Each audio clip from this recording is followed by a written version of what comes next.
লতি দিয়ে মলা মাছের শুটকি।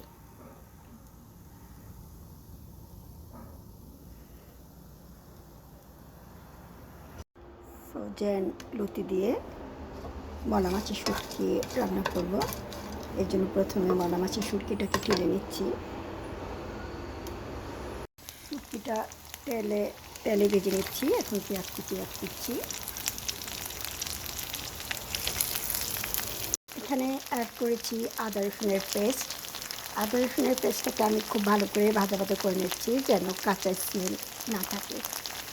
এরপর আমি এখানে অ্যাড করব হলুদ পাখি আর মরিচ পাখি। অ্যাড করছি কিছুটা লবণ। এখন কিছুটা পানি দিয়ে খুব ভালো করে কষিয়ে নেব।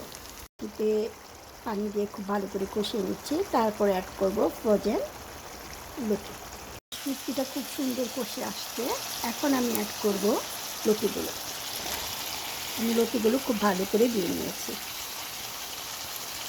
খুব ভালো করে মিশিয়ে নিয়েছি। এখন ঢেকে দেব। কিছুটা পানি অ্যাড করেছি লতিটা সিদ্ধ হওয়ার জন্য। ঝাল বৃদ্ধির জন্য কয়েক ফালি কাঁচামরিচ অ্যাড করলাম। দিয়ে মলা মাছের শুটকি রেডি।